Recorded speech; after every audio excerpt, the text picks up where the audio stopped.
Bonjour et bienvenue à Pacte Pot. Alors moi c'est TK, Terry Kaufman, l'américain de ce groupe d'amis réunis par le rugby. Et je suis très content d'être avec un certain rugbyman qui a joué un peu partout dans la région parisienne. Il s'appelle Théodore de Saint-Remy, deuxième ligne de 2 mètres. Et je me demande, est-ce que toi aujourd'hui, mon cher Théo, est-ce que tu es à Cannes aujourd'hui ? Écoute, malheureusement, je ne suis pas à Cannes parce que j'ai failli y aller, mais en fait, j'avais perdu mon smoking et donc c'est foutu. Je pouvais pas monter les marches. J'ai trouvé d'ailleurs qu'Antoine Dupont avait l'air un peu emprunté dans son smoking. Très honnêtement, je sais pas trop ce qu'il fout là et je trouve ça un peu bizarre cette espèce de virage qui prend là semi-médiatique sur des trucs qui n'ont rien à voir. Ça me semble tellement éloigné du personnage qu'il est, que je trouve ça un peu étrange. Ah bah, écoute, il est à côté de Miss Universe, c'est déjà pas mal. Moi, je trouve ça plutôt bien. Et en plus, tu sais, il est devenu businessman, comme tu sais peut-être. Bah, il a investi aux États-Unis dans un club de rugby là-bas, à Los Angeles. Donc, si tu te souviens, bien sûr, des Guiltinis. Bien sûr, les genoux coupables. Oui, exactement. Ouais. Cette équipe de MLR qui a fait faillite. En fait, le problème, ils ne savaient pas qu'il y avait un salary cap, en fait. Donc, ils payaient les joueurs n'importe comment. Donc, bref, cette équipe n'existe plus, les Guiltinis. Et pendant son petit séjour après les JO à Los Angeles, peut-être il a parlé avec des investisseurs là-bas. Et franchement, c'est une bonne idée parce qu'en 2028, il y a le Rugby World Cup qui va être aux States. Non, mais il est évidemment bien inspiré et sans doute bien conseillé aussi. Ça révèle qu'il a aussi quelques moyens quand même. C'est-à-dire qu'au rugby, on commence à gagner de l'argent, je pense, maintenant, de façon significative pour qu'il devienne investisseur à l'autre bout de la planète, etc. C'est qu'il a fait le tour des investissements en France quand même. C'est très bien. J'espère que ce sera une aventure couronnée de succès. C'est loin. Pour le bilan carbone, c'est moyen. Mais voilà, on peut pas lui interdire effectivement de s'intéresser au rugby outre-Atlantique. On sait qu'il se développe. Il y a des Français qui vont là-bas faire leur trou, etc. Pourquoi pas lui? Très bien. Moi, je le préfère voilà, sur le terrain que sur le terrain des affaires. Je me méfie toujours un peu. Bah écoute, moi je sais que Donc prudence. Dans le foot aux États-Unis, je pense que c'est David Beckham qui a fait un énorme tabac là-bas en finissant son carrière. Donc peut-être il va finir sa carrière à Los Angeles, à Venice Beach, tu vois, ça va être peut-être pas trop mal pour Antoine Dupont. Je lui souhaite tout ça et toutes des belles choses. En fait, c'est avec assez marrant Miss Univers sur la plage. Oui, ça peut être pas mal. C'est assez marrant parce que j'ai vu aux États-Unis que le rugby, en fait, le foot américain à 7, sans équipage, sans casque et tout ça, ça commence à faire. Tu vois, des gens, ils commencent à jouer au foot américain, mais sans équipement, pour se plaquer. Donc, en fait, c'est vraiment le cousin de rugby, alors. Ouais, c'est une révolution, là, parce que à 7, le foot américain, ça doit être particulier. Ouais, ça devrait être quelque chose. Je pense qu'ils n'ont pas des gros, en fait. Donc, voilà. Ouais, c'est ça. Ils enlèvent tous les gros. Voilà, malheureusement pour moi. Écoute, il y a pas mal de choses à NBA. Je ne suis pas sûr si tu suis en ce moment les playoffs. J'ai vu que Minnesota était en bonne position. Ouais, c'est exactement ça. Ils ont déjà battu LeBron James avec les Lakers et ensuite Golden State Warriors. Donc ça veut dire Steph Curry, mais Steph Curry qui était qui était blessé. Donc voilà, on attend ce soir, c'est le Thunder contre les Nuggets. Donc Nuggets, ils ont déjà gagné quand même un championnat. Donc pour voir qui va jouer contre les Timberwolves. Et il faut juste le nom à connaître. En fait, c'est Anthony Edwards. C'est un jeune. Il y a bien sûr le Français Rudy Gobert qui joue, mais le jeune Anthony Edwards, que quand même, il a beaucoup de charisme et pour sa taille, il saute, mais out of the building. C'est incroyable quand il saute. J'ai vu quelques images. Il fait partie de ces athlètes qui ont des capacités athlétiques hors du commun, en fait, et notamment la détente. Et c'est vrai que quand on a peu de détente, c'est toujours très énervant de voir des mecs qui en ont énormément. Et lui, il est dans une autre catégorie. On dirait un mec sur la Lune, en fait. On dirait que la pesanteur n'a pas le même poids sur eux. N'a pas la même attraction. C'est complètement autre chose. Et en fait, je trouve qu'il y a quand même que les Américains pour appeler une équipe les Nuggets. Pour nous, les Nuggets, c'est vraiment le poulet frit du McDo. C'est catastrophique de s'appeler les Nuggets. Putain, mais c'est dingue. Mais les Nuggets, Denver, déjà, c'est en Colorado. Il y avait le fameux Gold Rush, où en fait, tous les gens de l'Est qui sont allés vers l'Ouest pour chercher l'or, c'était dans les 1840, 50, je pense. Et en fait, donc, un nugget, en fait, comment ça se dit ça? C'est une pépite. Un pépite d'or, en fait. Donc, ça vient de là. Mais pour nous, ça reste du poulet frit. Tu vois. Bah écoute, dans l'autre côté, en fait, assez étonnamment, il y a des Knicks de New York, en fait, qui sont maintenant bons après 20 ans de difficultés, on va même plus. Ils ont gagné contre les Celtics, qui étaient plutôt favoris, mais Jason Tatum qui était blessé. Et une équipe que je connais pas de tous, c'est des Pacers, qui n'ont aucun problème, ils battent tout le monde. Donc finalement, en fait, on a 4 équipes, on n'a pas des équipes qu'on aurait pensé. Ouais, c'est plutôt des idées, des surprises là. Exactement. Sur les finales de conférence, du coup, on sait les affiches, les 2 affiches ou pas? Pas encore. Pas encore. Oui, on attend ce soir, en fait, pour le gagnant de Nuggets contre the Thunder. Donc voilà, pour les gens qui sont fans de NBA, je trouve que c'est quand même des playoffs, c'est quand même chouette de voir des équipes qui se jouent, tu vois, 5 à 6 à 7 fois. Ça devient vraiment des bagarres, tu vois, 7 fois pour passer pour la prochaine. C'est très impressionnant. C'est vrai que nous, on est habitués au match aller-retour à la limite. Voilà, mais là, c'est vrai qu'au meilleur des 7 matchs, ça fait. Bon, c'est bon pour le business, hein, ça en vend des pop-corn. Oui, ça, c'est sûr. Et les tickets, ça y va aussi. Hein. Ouais. Et c'est marrant, j'ai vu un match de foot, tiens, pour la première fois depuis, je sais pas, des années. De soccer, tu veux dire? Ouais, de soccer, oui.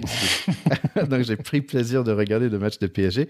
Mais c'est vrai qu'en fait, j'étais avec mon fiston, j'ai dit, mais qui est qui? J'ai aucune connaissance de qui y a sur le terrain. Bon, moi, j'ai suivi cette année, effectivement, le PSG. On peut en dire un petit mot parce qu'ils ont fait quand même un parcours cette année en ayant finalement sacrifié la grande star née à Paris, enfin à Bondy, etc., qui était Kylian Mbappé. C'était je t'aime, moi non plus, je reste pas. Il est parti au Real Madrid.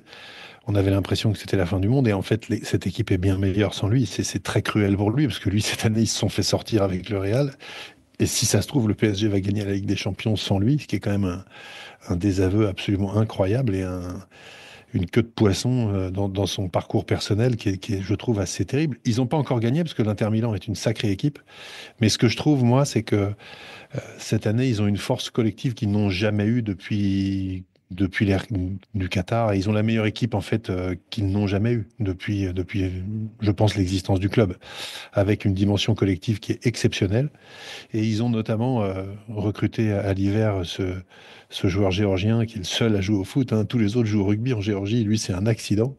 Il s'appelle Gvarasheila et il joue au rugby. Il joue au foot comme au rugby. C'est-à-dire que c'est un véritable bourrin, mais en même temps, c'est un artiste. C'est-à-dire que c'est un pianiste, mais qui fait aussi le déménagement du piano, tu vois. Il fait les deux, lui. Il sait tout faire, mais il n'arrête jamais. Il défend comme un chien. Il est super bon en attaque. Il provoque sur son aile gauche. C'est des joueurs à te réconcilier avec le foot quand tu avais été un petit peu en froid avec le ballon rond. Mais voilà, j'espère que l'équipe du PSG tiendra sa première finale, sa première victoire. C'est pas fait. Hein. En face, il y a une très très grosse équipe qui a perdu en finale il y a 2 ans, en plus. Donc, ils ont certainement appris de cette défaite. Et je pense que ça va être une partie difficile contre l'Inter Milan. Mais leur parcours est déjà exceptionnel. Et accessoirement, on a passé en revue tout le championnat anglais, ce qui est totalement jouissif. Parce que c'est quand même les Anglais qui nous font la leçon sur le foot à raison depuis bien longtemps. Et là, on a quand même sorti Liverpool, qui est champion d'Angleterre, Aston Villa et Arsenal, les 3 d'affilée. C'est quand même mythique. Bah écoute, c'est marrant, tu suis bien le foot finalement, mais il faut quand même se dire qu'on est un podcast de rugby, mon cher Théo. Tout à fait, on est là pour parler ballon ovale. Ne nous trompons pas. Et pour être très clair, on était nommé par un site qui s'appelle millionpodcast.com. J'ai reçu un petit email qui dit « Congratulations, vous êtes le 55e meilleur podcast de rugby dans le monde ». Nous, le 2e français, il me semble. Donc voilà, donc si vous êtes curieux de savoir où on est sur le ranking, vous pouvez aller sur Million Podcast pour chercher d'autres podcasts, hein, je pense. T'es sûr qu'ils ne voulaient pas te vendre une pompe à chaleur? Je pense peut-être, hein, je ne sais pas. Mais au moins, je prends mon 55e place dans le monde. Moi, je pense que c'est pas mal. Mais quand même, ça veut dire qu'il faut qu'on retourne à notre sujet principal, qui est quand même le rugby. Est-ce que tu es prêt? Je suis tout à fait prêt et we are the 55. Et 55, c'est un très beau numéro de maillot. On y va comme ça. Écoute, on va parler de plein de choses aujourd'hui pour préparer de ce fameux final de EPCR. On va revisiter les 2 matchs de demi-finale. Ensuite, on va parler top 14, Elite 1, un peu de rugby à 7, un peu de tout. Donc, on y va tout de suite pour les matchs de demi-finale EPCR.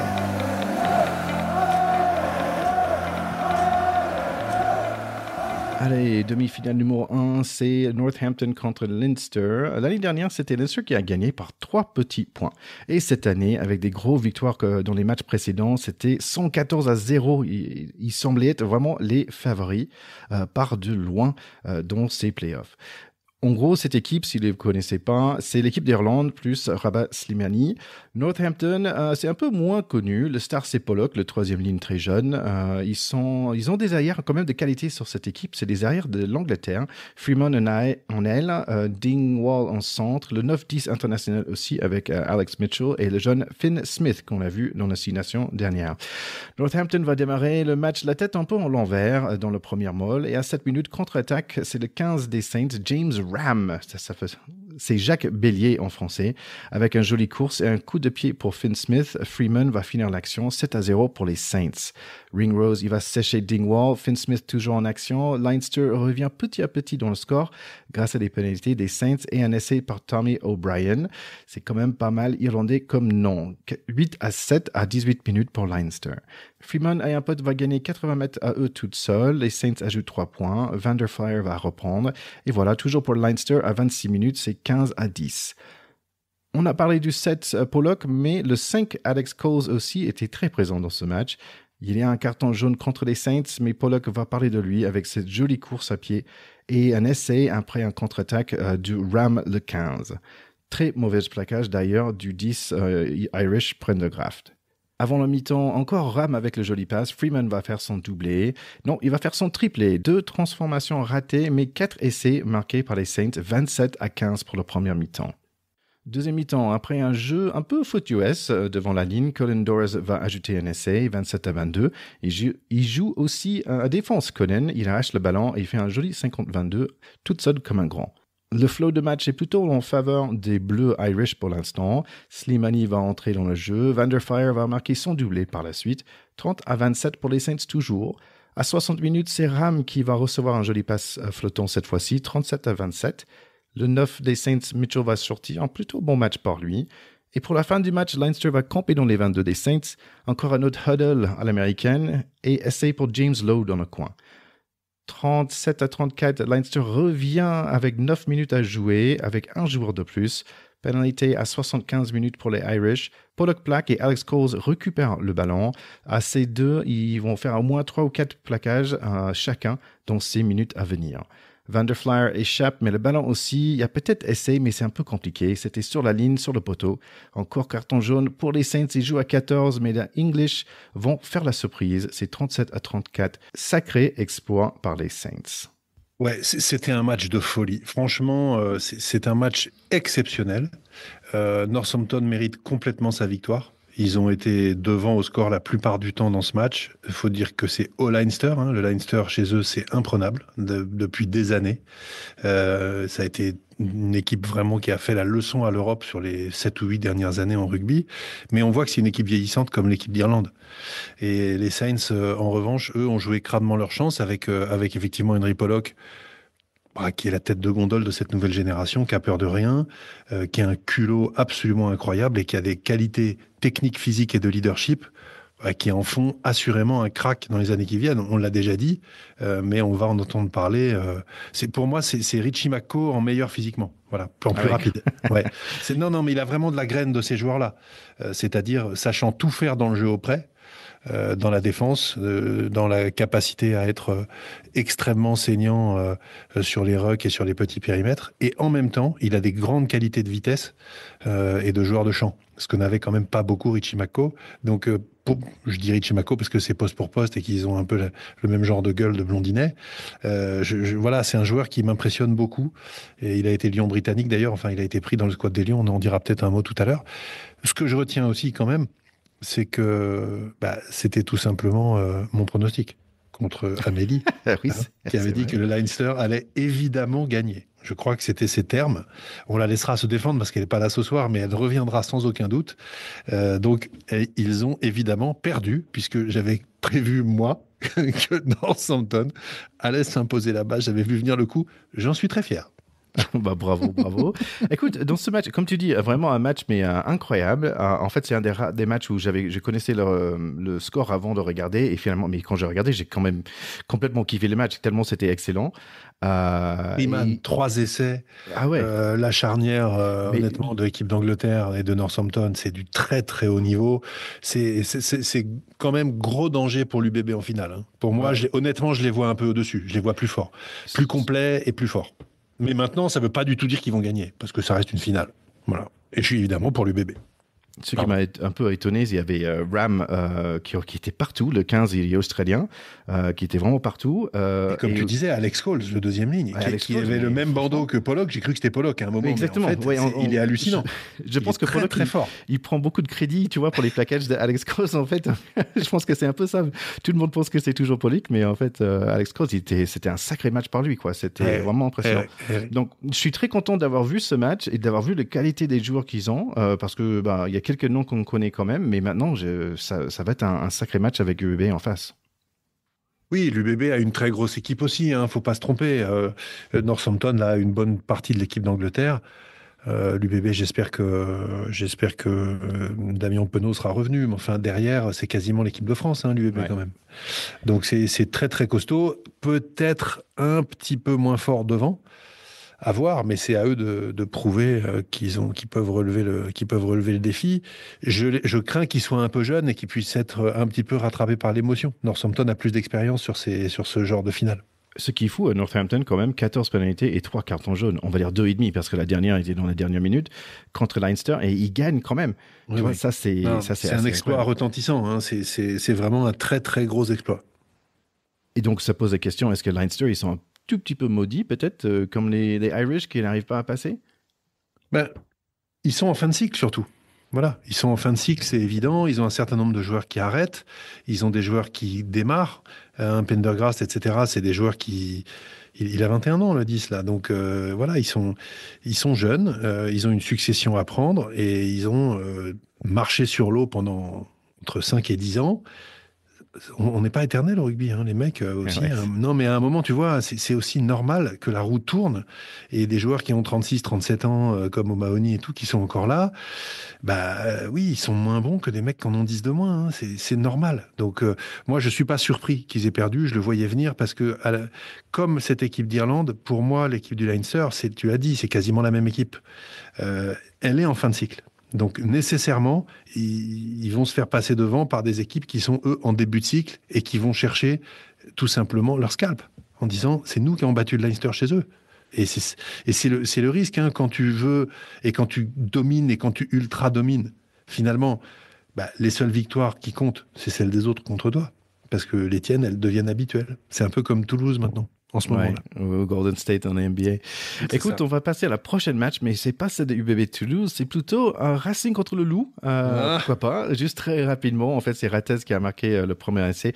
Moi, j'ai trouvé que c'était parfait pour un dimanche pluvieux sur le canapé, petit sieste, match très tranquille. La seule chose que je dirais, c'est la finale, c'est le Loup qui gagne assez facilement, on va dire 29-15 contre Racing. Mais franchement, la deuxième ligne, Guillard, c'est un sacré joueur aussi. Et je pense qu'il était l'homme de match. Et voilà, je n'étais pas le seul à le croire. Oui, j'étais très déçu pour le Racing, évidemment. Je pense qu'ils avaient là l'occasion, effectivement, de rattraper une saison passablement ratée. Même si on va le voir en top 14, ils peuvent encore se qualifier. Donc c'est incroyable, mais ils peuvent. Mais effectivement, ils ont été dominés. Ils ont été dominés par le Loup, en particulier devant. Tu le dis, Guillard a fait un match énorme. Je ne sais pas pour rien s'il est en équipe de France. Hein. Ça a été le grand bonhomme de ce match-là. Et je pense tout simplement que le Loup avait plus envie de cette victoire et que le Racing était peut-être un peu aussi obnubilé par ses problèmes de top 14. Allez, ils vont jouer le final. Ce week-end, ça va être vendredi soir contre Bath. Ça va être vendredi le 23 à 21h. Allez, on passe au match de UBB Toulouse. Comme tu as dit, les arrières, on les connaît très bien. C'est l'équipe de France plus, même Bureau, il était une fois, et des portières 2 fois aussi. Les Toulonnais, il faut arriver en 3e ligne avant de trouver un joueur qui n'est pas sur l'équipe de France. Et lui, c'est Jack Willis quand même. Le seul joueur que je ne connais pas, en fait, c'est le 11 Delib sur Toulouse. Quelques joueurs qui manquent quand même, Ramos, Moveka et Blair Kinghorn. Ils sont contents de voir quand même l'ange de retour. C'est le fameux ailier franco-italien Ange Capozzo. UBB semble pas mal au début, ils vont marquer le premier essai sur un contre-attaque. Jalibert a lancé le contre-attaque et c'est le 8 australien qui va le marquer. Il s'appelle Pete Samu et il était superbe dans ce match. 10-0 à 8 minutes, Marchand en gratte encore et ça offre les premiers points pour Toulouse. Toulouse qui démarre très lentement comme tous leurs autres matchs, ils perdaient à la mi-temps. Finalement, ils vont marquer dans le coin, c'est le 11 de Lib, 10-8 pour UBB. L'arbitre, Monsieur Brace, va siffler contre les grattages un peu non conformes par les Bordelais et Toulouse passe devant, mais pas pour longtemps. Gros relance de Burros, Louis Bébé va finir l'action avec une roulade dans le coin, 15-11. Lamotte, le talonneur, va piquer un ballon qui va offrir un pénalité de 60 mètres pour le coup, 18-11. Penaud a failli le faire, Toulouse est en apnée. Ils ont quand même un penalty touche avant le mi-temps, mais ça va encore finir dans les mains du talonneur de Bordeaux, Lamotte. Super match par lui. Peut-être on va la voir pendant notre tournée cet été avec Nouvelle-Zélande. 18-11 pour le mi-temps, et Louis Bébé va faire l'exploit avec un petit 1-2 avec le 8 Samou, juste après le retour, 25-12, et là, Toulouse est en grande difficulté. Baressé va faire un grand slalom pour marquer, 25-18, toujours pour UBB. Damien Penaud va sortir blessé, mais UBB tient bon. Toulouse tente le comeback, mais encore des erreurs toulousains et encore des grattages bordelais. Et voilà, incroyable, à 77 minutes, c'est l'immense Ben Taimafuna qui va marquer le 5e essai, 35-18 UBB avec la surprise. Oui, ça dépend pour qui. Je rappelle qu'à l'exercice des pronostics, j'avais aussi annoncé tu vas lui dire que combien de fois l'UBB... Non, autant de fois que de pronostics gagnés. J'avais aussi dit que l'UBB allait terrasser Toulouse. Je le sentais venir. Et ce match, il n'y a pas eu photo. Hein. C'est absolument incroyable. Mais l'UBB a été devant tout le match. J'ai pas du tout apprécié la petite interview de Romain Ntamak que j'ai trouvé mauvais joueur à la fin quand la journaliste lui a dit ils étaient plus forts que vous aujourd'hui, qu'est-ce qui s'est passé?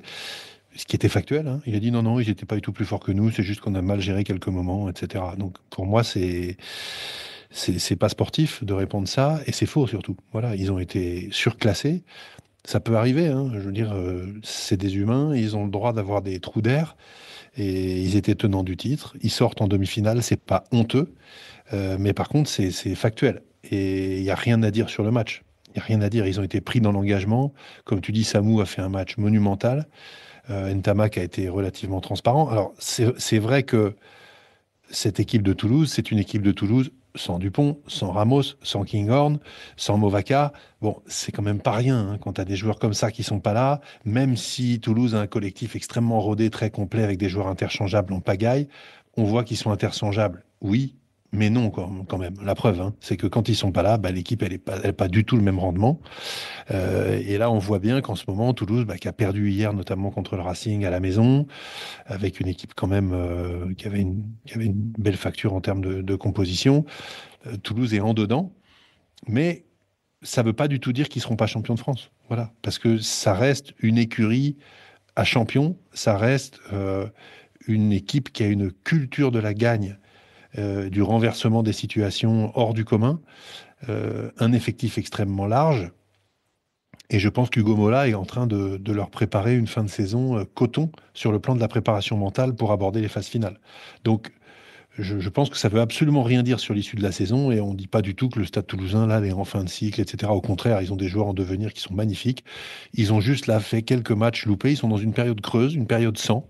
Ça donne un coup de projecteur sur cette équipe de l'UBB qui est quand même magnifique, qui a fait une très très belle saison, qui s'est remis d'une déculottée en finale l'année dernière contre Toulouse, qui a quand même là pris sa revanche, je trouve, en demi-finale de Coupe d'Europe, incontestablement, et qui pourrait bien être l'équipe surprise de la saison. En tout cas, ils sont en train de mettre les ingrédients pour. Comme tu dis, ça devrait leur faire beaucoup de bien, beaucoup de confiance. Moi, j'étais étonné que ça soit... je trouve que le UBB a gagné devant, en fait, et ce qui m'a étonné beaucoup. En fait, j'attendais qu'il soit plutôt pas mal derrière, mais je trouvais que dans la force et dans la présence... et franchement, j'adore quand il entre, le gros, là, le Ben, le 3, le Taimafuna, il nous fait rêver. Mais c'est trop bien, lui. Il fait 150 kilos. C'est ça. Il a que un quart d'heure dans les pattes, mais pendant un quart d'heure, il est infernal pour les adversaires. Infernal. Il a des bras, c'est des vérins. Il pèse 150 kilos. Tu peux pas le bouger. S'il veut faire 5 mètres, il fait 5 mètres. Par contre, il peut pas jouer plus de 15 minutes. À haut niveau, aujourd'hui, avec la caisse qu'il a, avec l'âge qu'il a, etc. Parce qu'il est pas jeune, hein. Il n'a pas 26 ans, hein. Taimafuna, je sais pas quel âge, mais il doit avoir 35 ans. Il est champion de France en 2016, hein, avec le Racing. Il y a 10 ans. Je suis pas sûr qui est le strength and conditioning coach, mais je trouve qu'il y a même Yannick Bru en forme, tu vois, il a le même âge que moi. Je dis, mais zut, il a beaucoup plus, Mais ils ont plus pas de la même muscles. vie que nous, Thierry, pas de complexe, là. Les mecs, ils sont toute la journée avec des haltères en train de regarder des mecs faire des pompes. C'est facile. Nous aussi, on serait affûtés si on était comme eux. Ah, Attends. tu penses? Ben Ah, oui, bah ben écoute. oui, t'inquiète pas. Bah écoute, on va reparler de UBB et Toulouse après dans ce petit segment de Top 14. Là, vite fait, c'est la fin des saisons pour les filles en ce moment. Elite 1 pour les femmes, c'est fini. Bordeaux a fini en top des rankings comme Blagnac. En fait, Blagnac a fini tout en douceur avec 9 victoires à la suite. Et Lille, qui était avant-dernière, ils ont fini plutôt en douleur avec 9 défaites à la suite. Voilà les demi-finales pour le week-end prochain. En fait, ça va être Stade Bordelais contre ASM, Romniat et Blagnac contre Stade Toulousain. Donc voilà, ça va être à Clermont. Donc si vous êtes à Clermont, comme elle avait dit, Amalie, n'était pas trop contente avec les décisions, mais Elle était pas contente du tout, même. Non. Elle avait raison. mais voilà, si vous êtes à Clermont, ça va être chouette d'aller regarder ce Bon, match moi, par la j'attends. suite. Clermont, Stade français. Bon, moi, j'attends toujours que Bobigny, qui est quand même là, qui est sixième, donc qui est à la fois loin et pas loin, mais en nombre de points, elles sont quand même assez loin, les filles de Bobigny. J'aimerais beaucoup que cette équipe, à un moment, soit en demi-finale et en finale et monte et le titre. Il y a encore du chemin, mais c'est vraiment la pouponnière d'un certain nombre de joueuses issues des quartiers hein, en Île-de-France, qui sont en équipe de France pour beaucoup, qui est vraiment un sacré pourvoyeur de filles qui vont après jouer ailleurs et dans d'autres clubs et qui viennent voilà, des terrains du 9-3. Et on sait que le sport est un vecteur vraiment de voilà, et d'inclusion et de progrès pour des gens qui n'ont parfois pas grand-chose. On sait que le département du 9-3, c'est le département le plus pauvre de France. Donc moi, voir l'équipe des filles en milieu de tableau, là, j'y vois plein de bonnes choses et je pense qu'on n'a pas fini de voir des championnes sortir de cette équipe. Bah écoute, on va avoir un peu plus d'informations, j'espère, la semaine prochaine, si Amélie nous rejoigne. Vite fait sur le Sevens, bien sûr, on a parlé déjà de Los Angeles. Bon, en fait, il y avait la fameuse dernière journée où winner takes all, mais en fait, pour la France, ça n'a pas trop bien marché parce qu'en gros, ben, 7e place pour les hommes, il me semble assez similaire pour les femmes. Pardon, c'était cinquième place pour les femmes. Donc voilà, c'était pas notre week-end à nous quand même là-bas. Allez, on va parler un peu de top 14, mon cher Théo. Oui, alors cette semaine, nous sommes la 24e journée, je te rappelle sur 26, hein, puisqu'il y a 14 équipes, donc 13 matchs aller-retour, 13 fois 2, 26, n'est-ce pas Thierry Et la semaine dernière, c'était la 23e journée, donc qui a vu au chapitre des surprises ou des match important, le Stade français allait s'incliner de 2 petits points à Perpignan, et on sait que c'était crucial pour Perpignan et pour le Stade français, ce match. Donc le Stade français a quand même ramené un point de bonus défensif, mais ça c'est pas passé pour eux. La Rochelle a battu Vannes à Vannes d'1 point, et c'était honnêtement, je pense, la défaite la plus rageante de toute la saison, puisque Vannes était devant à la sirène, et que Astoy a sorti un drop de 40 mètres pour venir crucifier les Vanntais 30-29 dans les arrêts de jeu après la sirène. Et honnêtement, je trouve que pour Vannes, qui a tellement eu de mérite cette année et qui a si souvent perdu de peu, c'est d'une cruauté absolument infinie. J'espère que dans les 2 dernières journées, ce ne sera pas aussi cruel pour eux. Et puis, le Racing a reçu Bayonne et a fait 24 partout. C'était un peu désespérant, mais c'est toujours mieux qu'une défaite. Voilà. Et Lyon avait perdu à la maison contre Pau. Il y avait aussi Toulouse contre Toulon. J'ai regardé ce match, c'était assez incroyable parce que c'était très égal en fait, leur première mi-temps. Et en fait, après que Toulouse, juste, ils ont mis le paquet pour le deuxième mi-temps et tout le monde parlait, tout le monde était très furieux contre Toulon, etc. Je disais, ben en fait, c'est juste pas de bol en fait. Je comprends pas toute cette haine, on va dire. Mais bah voilà, Toulouse avait besoin de se prouver. Je pense que ce jour-là, par contre, Bordeaux n'était pas forcément dans le même état. Ils voulaient se reposer plutôt. Ils ont quand même marqué 27 points contre Montpellier, mais Montpellier avec 46, mais ils avaient reposé pas mal du monde pour se préparer pour ce week-end et le week-end d'après. Ouais, Toulouse, en général, les matchs délocalisés au Vélodrome marchent mal hein, pour Toulon. C'est assez marrant, mais souvent, ils perdent. Et c'était au Vélodrome, et effectivement, l'addition est très, très, très salée. De prendre 50-16 pour les Toulonnais, c'est quand même un gros coup d'arrêt. Ils étaient sur une bonne dynamique. Ils se sont vengés clairement sur les pauvres Toulonnais de la défaite exaspérante pour eux en demi-finale de Coupe d'Europe. Mais ils sont pas guéris puisque, on va en parler, ils ont perdu à la maison contre le Racing. Allez, pour ce week-end, on a petite victoire de Bordeaux contre Castres, Clermont contre Perpignan, un peu de dommage encore de Vannes qui perd par peu, et voilà, Toulon qui a perdu aussi contre Pau. Mais là, je te laisse le plaisir de parler des équipes parisiennes. Oui, alors il y a eu deux matchs assez sensationnels. On va d'abord parler donc du Racing qui effectivement a été s'imposer à Toulouse, honnêtement en étant au-dessus, c'est-à-dire qu'ils ont vraiment fait un très gros match devant. Ils ont été chercher la victoire ce coup de lumière potentielle sur leur fin de saison avec encore une fois une sixième place qui mathématiquement est toujours accessible.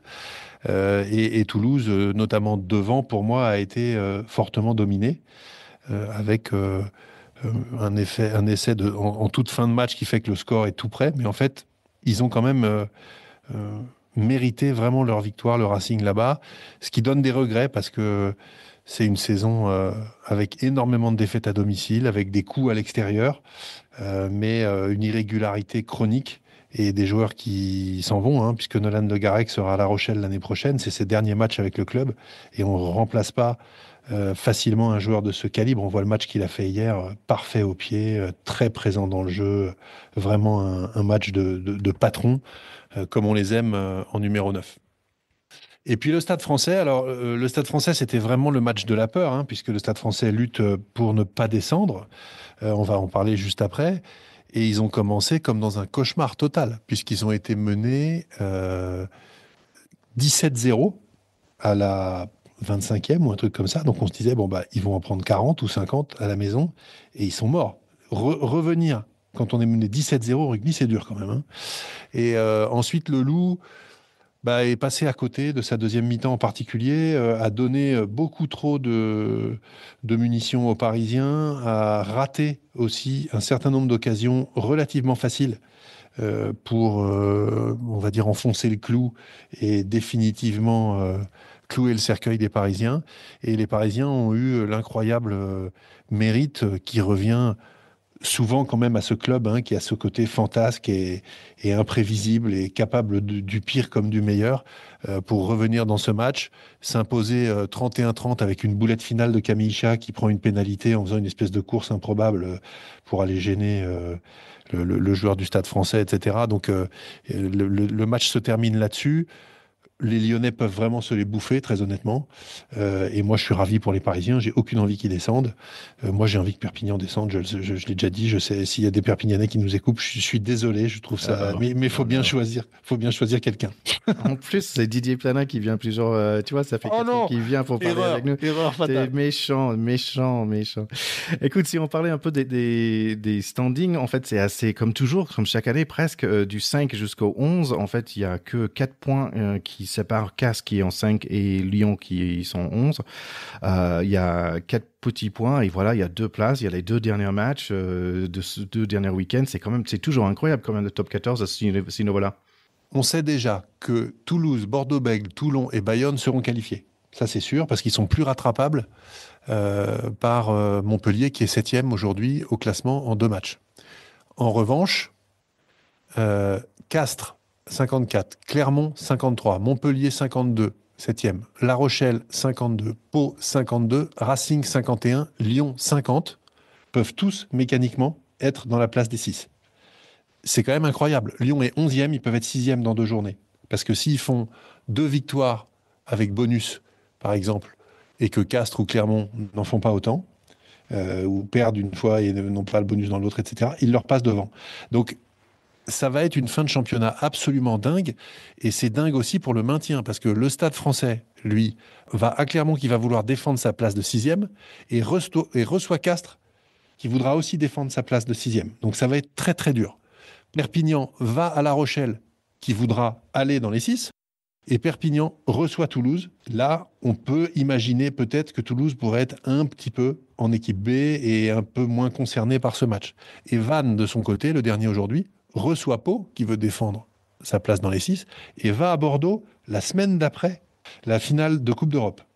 Ce qui veut dire que soit ils auront gagné ils auront un peu la tête ailleurs parce qu'ils sont déjà qualifiés, soit ils auront perdu et ils auront les boules. Donc ils sont prenables dans les deux cas, à mon avis, parce qu'ils auront la finale dans les pattes. Donc, bien malin, qui peut dire qui de Vannes, de Perpignan ou du Stade Français va se maintenir. Et honnêtement, moi je crains un petit peu que Perpignan se retrouve 14e, Vannes barragiste et le Stade Français juste devant. Bah écoute, tout ça en sachant qu'on n'a pas encore le score de finale, parce qu'on est dimanche soir qu'on enregistre de La Rochelle et Montpellier, donc ça va bouger un tout petit peu. Oui, Mais c'est vrai. une chose qui est vraie, que ça me fait penser, en fait, tu sais, dans la NBA, normalement, il y avait 8 places, comme en France, comme en top 14, on a 6 places. Et en fait, pour le playoff, et en fait, ils ont trouvé une idée, c'est d'avoir un play-in game. Donc là, je pense que peut-être pour le top 14, ça peut être super intéressant. C'est un mini playoff, tu vois, où tu prends des gens qui sont, allez, 5, 6, 7, 8, et tu fais une espèce de mini playoff avec eux pour voir qui va avoir la dernière place. Tu vois, c'est une espèce de barrage avant des barrages. Qu'est-ce que t'en Ça- penses? ouais, ça pourrait. Faut peut-être proposer ça, Thierry. Tu sais, le rugby n'est pas une innovation près. Why not? Allez, est-ce que tu peux nous parler un peu des pros des deux? Oui, Pro D2, les journées régulières sont terminées. Donc Grenoble et Brive sont aux deux premières places, donc qualifiés directement pour les demi-finales. Et puis en dessous, on a Provence Rugby qui jouera contre Soyo Angoulême et Colomiers qui jouera contre Montauban. Voilà. Donc tout ça, c'est des équipes qui sont quand même assez habituées. Soyo Angoulême, c'est quand même assez étonnant qu'ils soient à cette place-là. C'est une très belle performance. Ils sont cinquièmes. Mais grosso modo, Grenoble ou Brive euh, sont probablement quand même les deux favoris pour le titre et donc pour la montée en top 14. Et le deuxième, Est-ce que tu as une après la finale, préférence, toi, qui t'aimerais bien revoir dans le top 14? c'est deux équipes qui ont toutes les deux une culture extraordinaire, un très beau public, un palmarès magnifique et vraiment ces deux équipes qui ont absolument leur place l'une et l'autre en top 14. Moi, j'ai une petite préférence pour Brive parce que je les ai vus jouer pas mal récemment et que par mon activité professionnelle, il se trouve on est partenaire du CA Brive-Corrèze. Donc, évidemment, je les soutiens et on a quelques copains brivistes aux manettes. Mais je suis très copain aussi puisque j'étais avec lui au bataillon de Joinville à l'armée avec Nicolas Nadeau, qui est l'entraîneur de Grenoble. Donc, je serais content aussi si les Grenoblois valident le Ouais. ticket cette année. Bah écoute, je vais avec notre invité, notre pote de pack, Jonathan Best. Donc, je vais plutôt avec Grenoble, c'est là où Lui, il je a sais joué pour qui il est. la plupart de sa carrière. C'est juste drôle de trouver des grands noms de rugby, genre Biarritz, tu vois, qui sont au milieu de paquets là. Et même Oyonnax, qui était dans le top 14 il n'y a pas si longtemps, qui était très bon d'ailleurs, qui perdait jamais à la maison, Oui, etc. mais Et ils quand tu sont regardes, 12e. ce sont que des petites villes avec des petits bassins économiques, hein. Donc, tout est dit. C'est difficile de monter des projets avec des budgets importants. On est des championnats qui sont extrêmement longs, extrêmement exigeants, qui sont consommateurs de masse salariale et autres budgets en tout genre. Et voilà, il faudrait regarder peut-être à la lumière des budgets de cette Pro D2, mais je pense qu'on n'est pas loin quand même des plus gros budgets sur Grenoble et Brive, probablement. Provence Rugby qui doit être aussi bien parce qu'ils avaient un projet très important. J'ai vu George North jouer à Brive, j'étais quand même content. Sacré client, sacré Écoute, joueur. il y a un des plus jolies villes de France qui va monter quand même dans le Pro D2, c'est Carcassonne. Ah, les remparts de Carcassonne, oui, c'est absolument magnifique. Carcassonne, c'est plutôt un pays de rugby à 13, hein. Mais ils ont une belle culture quand même de rugby à 15 avec notamment Christian Labitte qui était le coach à un moment là-bas et qui avait marqué le club de son empreinte. Donc, c'est très bien. Une nouvelle équipe avec effectivement derrière une identité de ville magnifique et des beaux remparts. Et pour les remplacer dans le national, ça va être Niort. Et je pense que je suis allé à Niort une fois, mais en fait, je ne serais pas capable de le placer sur, sur la carte. Oh, Niort, c'est pas très loin de La Rochelle, hein. C'est entre La Rochelle et Poitiers, quelque chose comme ça, un petit peu au nord. Donc, c'est effectivement une ville qui a une équipe assez solide depuis pas mal d'années, donc qui fait son petit bonhomme de chemin, comme pas mal de clubs du Grand Ouest, avec effectivement une culture rugby qui, année après année, s'installe. Moi, j'ai un petit pincement au cœur pour Aurillac en Pro D2 qui est 15e, donc Je pense qu'ils sont pas encore morts, mais il y a peut-être une histoire de match de barrage, je sais pas exactement.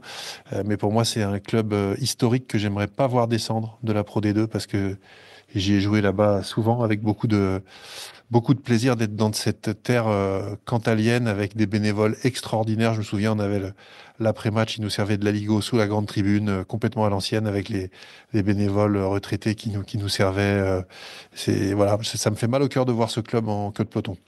Et bah écoute, il y a une chose qu'on n'a pas parlé, en fait, c'est les Lions, on va en parler de ça de la semaine prochaine, mais aussi il y a les Babas, il y aura un nouveau match des Babas. Apparemment, c'est la première fois qu'ils vont jouer en Afrique du Sud cet été, le 28 juin. Ouais, alors je ne sais pas qui y sera. Les Babas, oui, pour ceux qui nous écoutent, hein, les ex-Barbarians, c'est vraiment une équipe complètement mythique, qui était une équipe dont l'identité, c'était celle de faire du beau jeu, quoi qu'il en coûte, et de s'en foutre du résultat, et d'être capable de battre n'importe qui en faisant du beau jeu. Donc un certain nombre de joueurs qui ont été Barbarians, avec des grands Barbarians comme Serge Blanco, Philippe Sella et autres, Patrice Lagisquet, on en passe. Mais c'est une culture, on va dire, un petit peu du panache, qui est plus difficile à l'époque du rugby très processé, très contractualisé, avec beaucoup de matchs et des joueurs qui ont des gros enjeux. Aller se blesser, par exemple, en faisant un match pour les Babas et passer 6 mois sur le flanc, aujourd'hui, c'est un risque à prendre quand même un peu compliqué. Donc, c'est une équipe qu'on a du mal à voir beaucoup, mais c'est normal. Mais on est toujours ravis de la voir. Oui, ça fait un peu de Harlem Globetrotters, en fait, du rugby. Oui, c'est du fun et du plaisir avant tout, et pour nous aussi, du coup. Bah écoute, il y avait aussi un peu de mauvaises nouvelles ce week-end avec la disparition d'un joueur de rugby à Castres. Oui, Josiah Raisuke, c'est vrai qu'on a vu ça tomber sur les infos de bonheur il y a il y a une dizaine de jours maintenant. Le match avait été reporté. Oui, que dire, c'est dramatique, un accident de la route sur un passage à niveau, dans des conditions malheureusement qui importent peu. De toute façon, ce qui est dramatique, c'est que ce joueur-là a perdu la vie en allant à l'entraînement. Et on a vu que l'équipe de Castres lui a rendu un hommage tout à fait vibrant dans le match de la semaine d'après. Il y avait sa famille, il y avait beaucoup d'yeux humides et une sincérité très forte.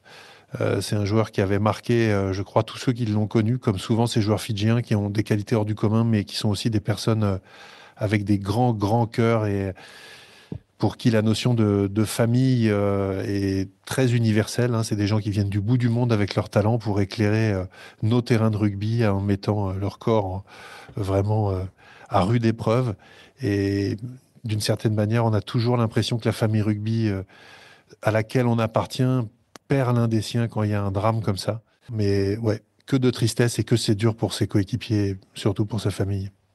Bah écoute, on pense bien fort à lui, à sa famille et ses coéquipiers. Comme toujours, mon cher Théo, bien parlé. Écoute, je te souhaite un très bon semaine de rugby et à bientôt pour sa finale de EPCR. Eh ben oui, on se reparle très rapidement. On souhaite évidemment que l'UBB aille décrocher la timbale. Ça va être dur, ça va être beau parce que c'est deux équipes qui envoient beaucoup de jeux et je pense qu'on va avoir droit à une vraie belle finale. Donc ça nous fera un beau débriefing en perspective. Allez, à très bientôt. Salut à tous!